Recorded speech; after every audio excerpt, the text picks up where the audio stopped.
Bugün Akkudong romanının davamını okuyuz. 6. bab. Zeynep Han bilen ishlab chiqarish atrida qayta uchrashgan kundan boshlab yuragimni bir o't, bir talpinish, bir hasrat chulg'ib olg'aydi. Garchi bir atratda amgak qilganimiz bilan ko'rpimiz ayrim edi.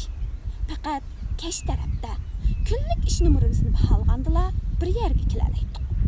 Zeynep Han har doim beshini tuvan silib ayrim o'ltirib oladi. Hech kimga gap qilmaydi. Hech kim bilan paranglashmaydi. Nagan-naganda beshini ko'tarib atrofga qaraganda qilgan bilan botaloqnikidek cho'ng-cho'ng ko'zlari mo'ngluq mo'ldirlaydi.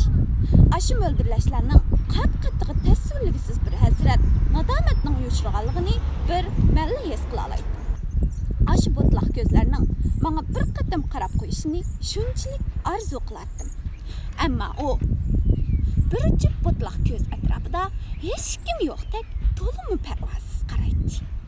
Bir kuni numar baholash oxirlashgandan keyin inqilob omma gruppasidagilar uyga qaytib ketish uchun gurruz o'rinlardan turishdi. Har qaysilari nim bo'lishdilar. Atrat boshlig'i Keramxon Palak qapig'in turib hammalarga tekshir qaradi. Numurni baholab bo'ldik, ishdan tushamiz hamdi, dedi Zibidxon qushqash. Bu juvonning bo'yini pakar, zilvoliqmi yoki oq qushqashdek to'xtamay so'zlab turadigan odatligimi aytavur qushqash deb laqimi bor edi.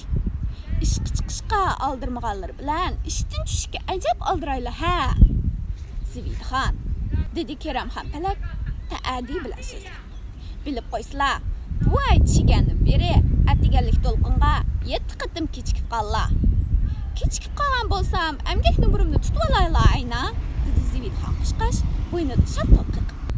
Keramxon Palak dimg'idan chiqarib so'radi. Numar tutib olganga xafa o'xshamamlar xanim? Yo'qsa, xafalikdan 10 yil burun tug'ilib ekanman, dedi Zibidxon qushqash chiroyiga saxti kulgi yugurdi. Elg'u bir ishga umash numar ekan, xohlasizlar tutib olg'idek yer bo'lsa, tutib olaversizlar. A'zolar paraqqa kulishib ketdi. Mundaq vaqtda Zibidxon qushqashning gap xaltisi teshilib ketdi. A'zolar bir kunlik harg'inlikni unutib, biliqtab kulishadi. U uni deb, bu buni deb chaqchaq qalbidan chiqib ketyapti. Ayollarning ba'zilari ro'molning uchi bilan, ba'zilari alqonlari bilan yuzlarini to'sib oladi. Ammo biliqtab kulishadi.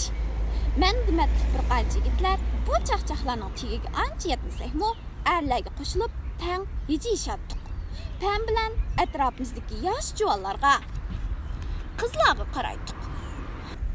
Faqat bir chetda yerdan ustun qaramay o'ltirgan Zeynep Xalla bu chaqchaqlarni anglamagandek yoki tegi ma'nosini tushunmagandek ifodasiz g'amkin o'ltiradi. Hay, sal o'zlarini besib olishdilar. Og'zimga keldi deb degilik, oldimga keldi deb yegilik emas. Ma'qulmi? Aramizda ko'z ochilmagan o'g'il bolalar bilan yuzi ochilmagan qiz bolalarim bor. Haya qilayli haya. Abduayt ham buvayning ogohlantirishi bilan kayfiyat bir oz pasaydi. Chaqchaqmi qilishdiq, dedi atrat boshlig'i Keramxon Palak hammalarga tekshir qaraydi. Bugun atigan Go'ngshidan buyruq keldi. Bir kunlik ishlab chiqarish amgaki oxirlashgandan keyin amgak o'rnimizda 1 soat o'rganish qildik-miz. İnqilobiy amma sinfiy unsur deb ayirmay billa o'rgandik-miz. Keramxon Palak gapini tugatib, qo'yindan bir parcha qizil tashli kitobni olib, nariroqda o'ltirgan atratning numar xotirlig'ichisi Mo'min ham palkoz uzatdi. "Ala, ukam, mana shu jihat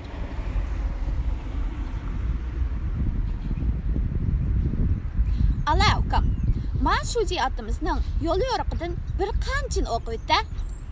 Mo'min ham palkoz kitobni qo'liga olib, atrofdagilarga tekshir qaradi. "Amsa kitobni o'qishni boshlayman. Kimdiki diqqat qilib anglamay, parang silib o'ltirgan bir kunlik amgak numarining yerimi tortildi."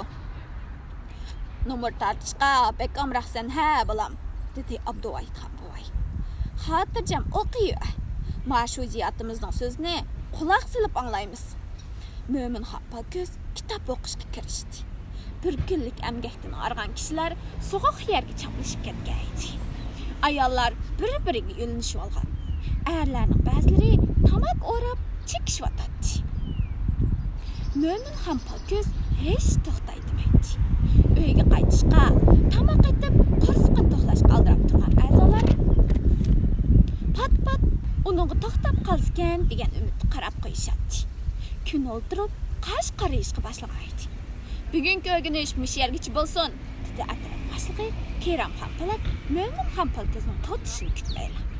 Davomini at o'rganarmiz. Ma'u maqolning yana 2 bet yeri qolgandi. Shu deyjan, dedi Mo'minxon Polkiz norozilik bilan. Elimi kashf bo'lib ketdi, Mo'minxon bolam, dedi Abduvoyit buvay Keramxon Po'latning ma'qulamsa darhol o'qvat deb so'zini ansirgandek oldirib eg'iz ichib. Gugumda ko'zing taqatmay, mana shu jihatimizning yo'l yo'riqini xato o'qib qolma yana.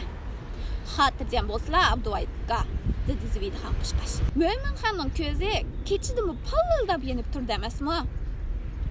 Rastayla Zividxon. Mo'minxon ukam har qanday narsani aniq ko'ra oladi, dedi yana bir aylan. Mo'minxon Polkiz terikdi. Ha, ko'rma. Qandoq? Ashundoq ko'zim bor mening. Nimaga tab bo'lsizlar, Mo'minxon? Elug'i techidikiskan, ichidikisini ko'ra oladigan tursanglar. A'zolar xirildab kulishdi. Mo'minxon Polkiz tatirib ketdi. Ko'zlari chaychaytib, gap qilishga tanishib oldi. Keramxon Po'lat avval eg'iz ichib oldi.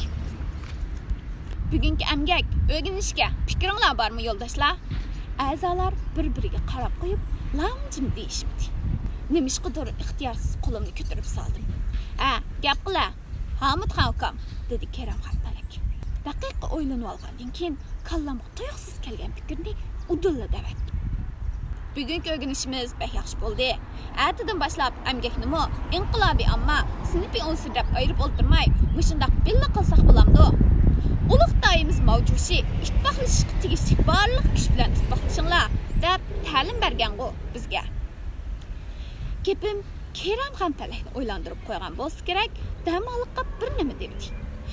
Mana shu jihatimiz shundoq ta'lim bergani bilan sinfiy unsurlar bilan ittifoqlashinglar deb aniq demagan, dedi Mo'minxon Polkiz eg'iz ichib. Sinfiy dushmanlar bilan bo'lgan chek-chegaramizni aniq ayirib turib, ishlab chiqarishni ilgari surmasak bo'lmaydi. Mo'minxon Polkizning gapiga qarab turg'im kelmadi. Chek-chegarani guruhga bo'linib ayirmaydiganimiz Mo'minxon aka.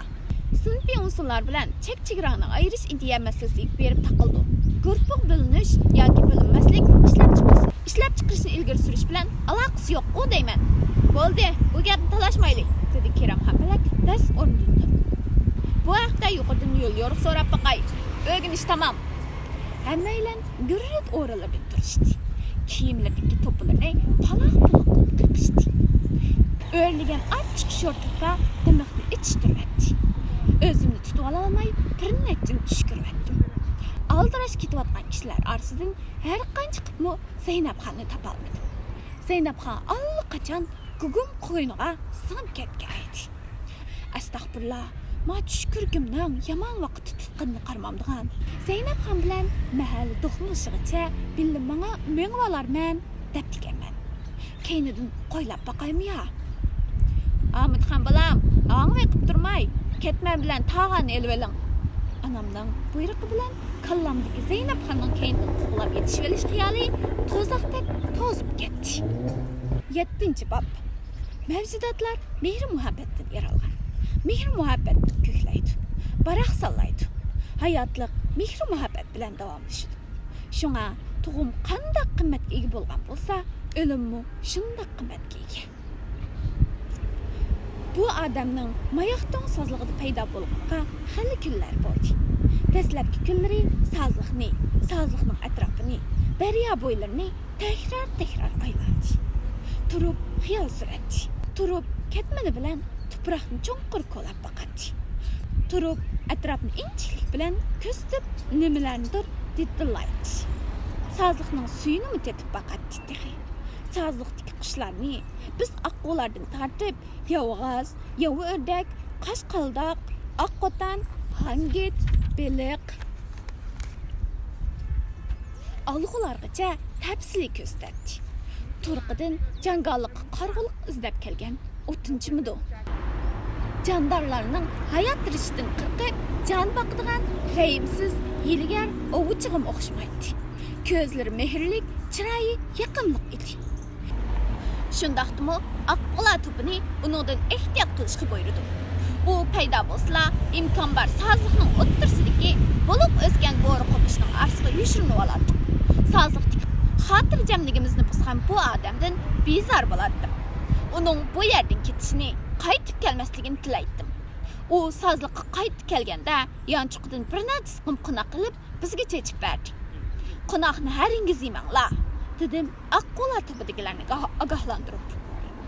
Nemishqa norozilik bildirdi Qapbash cho'ng o'g'lim Akbola topimizning jasoratli qo'g'duvchisi edi. Uning qaramligi, kapsizligi, imtizomsizlik sababidan Qapbash deb raqam qo'yib qo'ygan edi.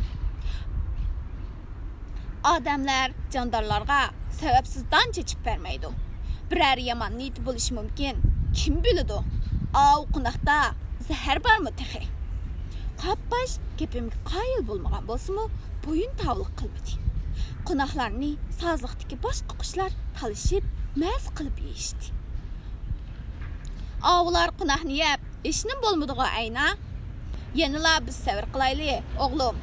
Odamlar bak hilgar. Ular ijod qilgan qiltaq deydigan bir narsa bor. Qiltaq odatda ko'rinmaydi. Yemchiq qilingan donni cho'q saqla, qiltaqqa bo'ynimizda tushimiz. Odamlar foyda manfaatni yemchiq qilib bir-biriga qiltaq qurdi. Qiltaq jon oldigan qurollardan yomon. Qapbash noroziligini sukut bilan ifodaladi. Malikam birdan Qabbashga qarab hech nima demadi. Sening muqnah yig'ing bormidi, Malikam? Ha, dedi u chiroyli bo'ynini ay shaklida egib. Amsi gap qilmading-ku. Sen yemaslikni qaror qilgan yemakni har qancha och qolsam-mu, yeyishni ravo ko'rmayman, jinim, dedi Malikam. Havo ana odamotni bug'doy yeyishga zo'rlamagan bo'lsa, jannatdan quvlanmagan. Odamlar ta bugungi kungacha jannatda g'am-g'ussiz yashagan bo'ladi. Bir necha to'qinoqnida mayoq to'ngsozligidan ayrilib qolg'im yo'q. Bakmi suyimliksan jumo amriqim. Malikani bag'rimga bosdim. U odam atiganda yana qo'noq chechib berdi. Bu qatam Akbolani to'sishga amalsiz qoldim. Qapbash qo'noqni eng ko'p edi. Bu uning balog'atga yetgan vaqti edi. Shunga ishtiholiq edi. Keyingi kunlarda men bu qo'noqqa eg'izlaydim. Boshqa qushlarga qaraganda bizning qo'noqni talishib chiqaraq yeganimizni, sho'xlik qilib sug'ushun qilganimizni, havoga ko'tarilib bo'shliqda qanot qoqqanimizni ko'rsa, u odamning chiroyida yiqimliq bir tabassum, ko'zlarida mehr-muhabbat balqiydi. Shundaqdimi Akbola topini ogohlantirib turdi. Ehtiyot qilinglar, u odamga ziyoda yaqinlashmanglar. Qirg'oqda chechilgan qo'noqlarni yeganda qiltaqning bari yo'qligiga diqqat qilinglar. Ziyoda ehtiyotchanlik qo'rqinchoqlikning ifodasi, dedi Qapbash. Ziyoda qaramlik o'rinsiz o'limga ilib bordi, bolam. O'lmay yashagan kim bor? Hamma o'ladi, yo'qildi. O'lim hayotlikning kishandisi. Yo'q dada, o'lim hayotlikning davomi. O'limda qimmatmi bor, hikmatmi bor? Undaqda behuda o'libchi? Qapbash savolimga javob bermay, qanot qaqqancha sazliqning ustida parvoz qilishga boshladi.